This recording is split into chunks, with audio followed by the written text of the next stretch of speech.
Hi all, कैसे हो आप सब लोग? हाउस द जोश? बहुत मेहनत करके माइक्रो इकोनॉमिक्स के नए चैप्टर पे फिर हम लोग आ गए। Congratulations to you, congratulations to me. आपको इसलिए क्योंकि आपने सारी वीडियोस देखी है, this is what I am assuming, और मैंने तो सारी बनाई है, तो I will take my congratulations and I will give congratulation to myself. शुरू करते हैं, नया दिन है, नया चैप्टर है। आज के चैप्टर को हम बहुत जल्दी खत्म कर देंगे। It's a very easy peasy lemon squeezy chapter, क्योंकि इस चैप्टर का नाम है वेरी इंटरेस्टिंग। और देखते हैं कैसे चलने वाला है ये चैप्टर। तो आज से थोड़े समय पहले मैंने आपको एक चीज पढ़ाई थी जिसका नाम है, क्या नाम है? Consumer equilibrium. क्या पढ़ाया था मैंने आपको? Consumer equilibrium. ये चैप्टर बच्चों को बहुत अच्छा लगता है, बढ़िया मजा आता है। यूटिलिटी क्या हो रही है, पेट भर गया है तो भी खाना खा रहे हैं, बिकॉज सारे टीचर यही एग्जाम्पल देते हैं कि अगर आप पहली रोटी खाओगे तो आपको बहुत सेटिस्फेक्शन मिलेगा, फिर आप दूसरी खाओगे तो आपको थोड़ा कम मिलेगा। यूटिलिटी समझाने के लिए सब लोग। तो कंज्यूमर इक्विलिब्रियम बहुत इंटरेस्टिंग लगता है। अब हम कंज्यूमर इक्विलिब्रियम के भाई को पढ़ने जा रहे हैं जिसका नाम है प्रोड्यूसर्स इक्विलिब्रियम। देखो, हमारी इकोनॉमी को चलाने के लिए दो लोगों की आवश्यकता होती है। कोई भी इकोनॉमी, अगर ये दो लोग प्रॉपर फंक्शनिंग नहीं करेंगे या ये दो लोग नहीं होंगे तो economy will not going to work. तो कौन है वो दो लोग? पहले लोग है कंज्यूमर और दूसरी पार्टी है प्रोड्यूसर की। ठीक है, दो पार्टीज है, इसके बिना हमारा इकोनॉमी वर्क नहीं करता है। कंज्यूमर कब इक्विलिब्रियम पे आता है वो मैं आपको पढ़ा चुकी हूँ। आज के हमारे नए चैप्टर का नाम है प्रोड्यूसर्स इक्विलिब्रियम। मतलब हमारे प्रोड्यूसर पार्टी, प्रोड्यूसर भैया, वो इक्विलिब्रियम पर कब आएंगे? तो जब हम कंज्यूमर इक्विलिब्रियम पढ़ते हैं तब हम ये पढ़ते हैं कि जब कंज्यूमर को क्या होता है, जब कंज्यूमर को सबसे कम प्राइस पे सबसे ज्यादा सेटिस्फेक्शन मिले, सबसे कम प्राइस पे सबसे ज्यादा सेटिस्फेक्शन मिले, और वो रेस्ट की पोजीशन पे आ जाए और वो अपनी पोजीशन को चेंज नहीं करना चाहता हो, तो हम कहेंगे कि हमारा कंज्यूमर कहां पर है? इक्विलिब्रियम पे। पर जब हम प्रोड्यूसर इक्विलिब्रियम की बात करते हैं, जब हम प्रोड्यूसर इक्विलिब्रियम की बात करते हैं तो प्रोड्यूसर कब इक्विलिब्रियम पे आता है? मुझे एक बात बताओ, जब भी कोई कंज्यूमर कोई चीज कंज्यूम करता है तो उसका एकमात्र मोटिव होता है कि भाई मेरे को इससे बहुत सेटिस्फेक्शन चाहिए। मतलब लेट्स से कि if I am purchasing this pen, okay, if I am purchasing this pen, तो मैं चाहूंगी कि ये बेस्ट पेन। अगर ये 10 रुपए का है तो ये 10 रुपए की यूटिलिटी मुझे सर्व करे तो मुझे सेटिस्फेक्शन होगा, वरना मुझे सेटिस्फेक्शन नहीं होगा। पर प्रोड्यूसर कब इक्विलिब्रियम में आएगा? जब वो इस पेन से सबसे ज्यादा प्रॉफिट कमाएगा। क्या कमाएगा? प्रॉफिट। कोई भी बंदा धंधा क्यों करता है, बिजनेस क्यों करता है? क्योंकि उसको उससे प्रॉफिट चाहिए। अगर प्रॉफिट ही नहीं है तो वो बिजनेस क्यों करेगा? अब प्रॉफिट और रेवेन्यू में अगर कंफ्यूज हुए तो फिर मुझे मत बोलना, मैं ऑलरेडी एक्सप्लेन कर चुकी हूँ। रेवेन्यू मतलब जो पैसा खड़ा हुआ, अगर ये 5 रुपए, 5 रुपए मैंने दिए, लो भैया 5 रुपए रखो, ये पेन मुझे दो, तो 5 रुपए उस बंदे का रेवेन्यू है। बट क्या 5 रुपए पूरे उसके? नहीं, उसके अंदर एक्सपेंडिचर भी तो हुआ पेन बनाने का। लेट से 3 रुपए का हुआ तो उसका प्रॉफिट कितना है? 2 रुपए का। ठीक है, तो प्रॉफिट के लिए ही सारे बिजनेसमैन, सारे प्रोड्यूसर क्या करते हैं? मेहनत करते हैं। और प्रोड्यूसर को क्या चाहिए? जैसे अभी मैंने आपको समझाया ना कि कंज्यूमर को भैया कम से कम प्राइस में ज्यादा से ज्यादा सेटिस्फेक्शन चाहिए। प्रोड्यूसर को, ध्यान से सुनना, प्रोड्यूसर को कम से कम एक्सपेंडिचर में मैक्सिमम प्रॉफिट चाहिए। क्या चाहिए? मैक्सिमम प्रॉफिट चाहिए। प्रोड्यूसर भैया कब इक्विलिब्रियम पर आते हैं? Equilibrium is a position of rest, मतलब बढ़िया पोजीशन भाई, मतलब बेस्ट। मुझे ना तो इसके आगे जाना है, मुझे ना तो इसके पीछे जाना है, मैं अभी जहां खड़ा हूं this is the best position, मुझे यही अच्छा लग रहा है। तो वो कौन सी पोजीशन होगी? जब उनको मैक्सिमम प्रॉफिट होगा, मिनिमम एक्सपेंडिचर में, तब वो कहां पहुंच जाएगा, प्रोड्यूसर कहां पहुंच जाएगा, इक्विलिब्रियम पर पहुंच जाएगा।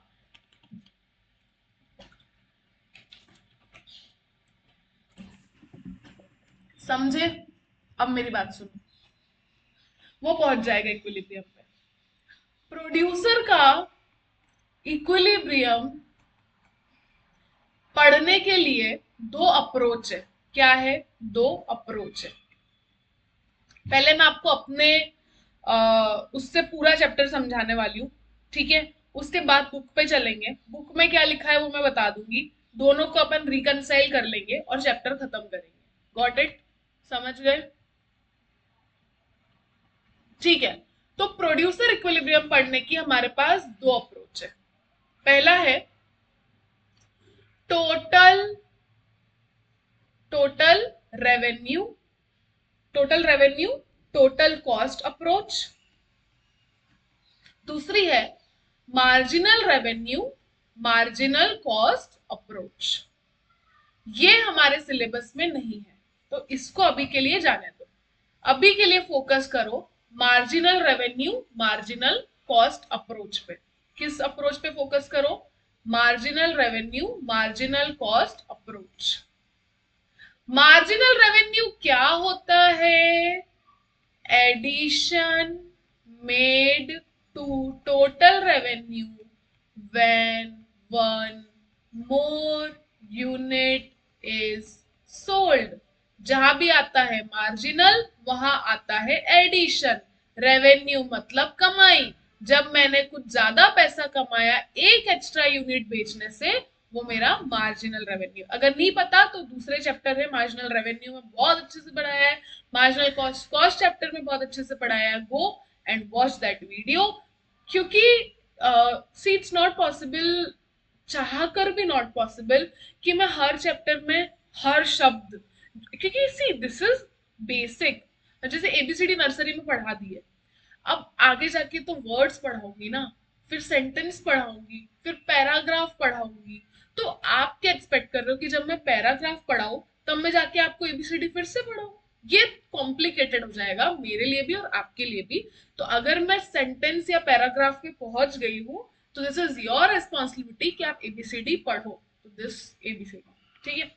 तो मार्जिनल रेवेन्यू क्या होता है? मार्जिनल कॉस्ट होता है, जहां मार्जिनल वहां आता है addition. Addition made to total cost. अब क्या होता है? देखो, अगर आपको इक्विलिब्रियम अटेन करना है तो आपको दो सिचुएशन पे खड़ा उतरना है। कौन सी है वो दो सिचुएशन? पहली सिचुएशन है बेटा कि मार्जिनल रेवेन्यू मार्जिनल कॉस्ट के इक्वल होना चाहिए। यहां पर खत्म नहीं होता है। अगर ये पोजीशन आई और आप कहोगे कि क्या यहाँ पे इक्विलिब्रियम है, नहीं, दोनों सिचुएशन एक साथ पूरी होगी तभी आएगा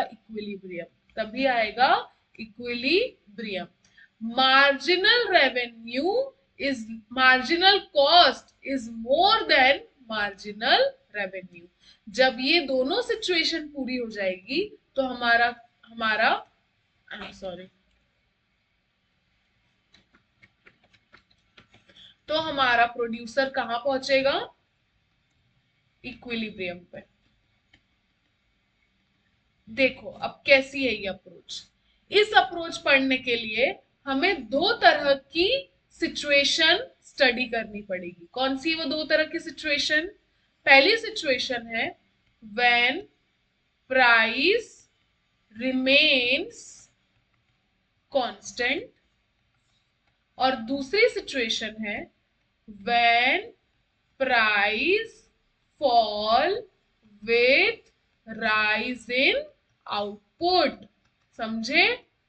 तो प्राइस जब रिमेन कांस्टेंट है तो मैंने आपको रेवेन्यू चैप्टर में पढ़ाया है कि अगर प्राइस कांस्टेंट है तो प्राइस एआर भी कांस्टेंट है, ठीक है?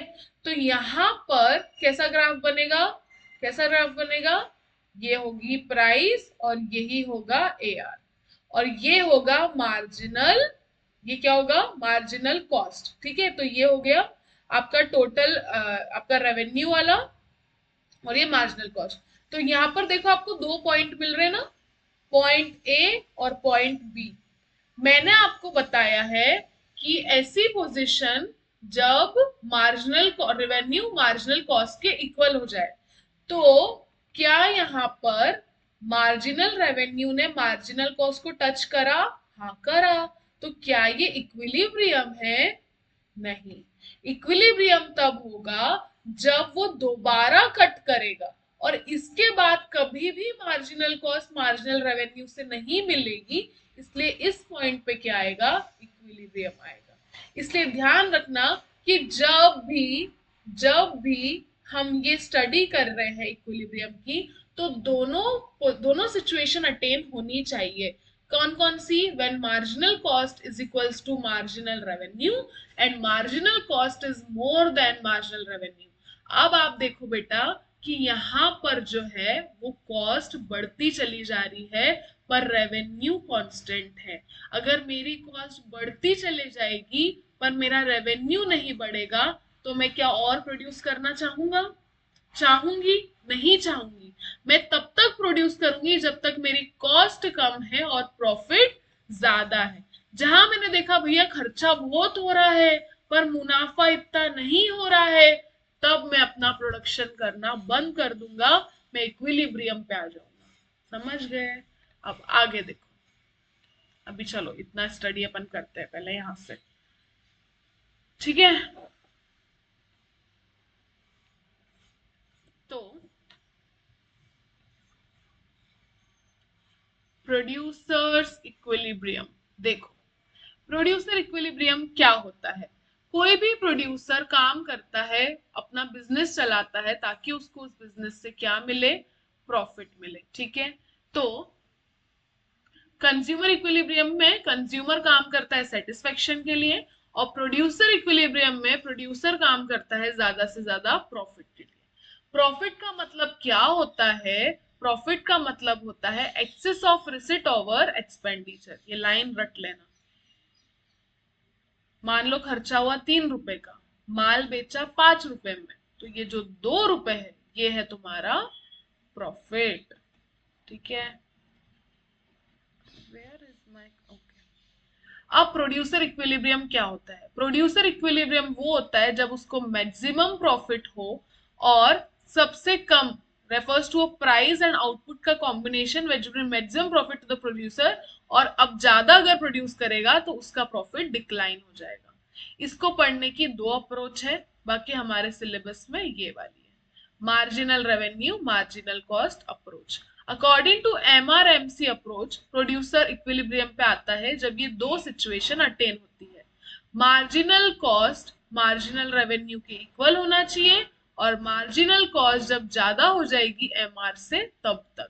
ये दोनों पोजीशन जब अटेन होती है तब हमारा प्रोड्यूसर इक्विलिब्रियम पर आता है।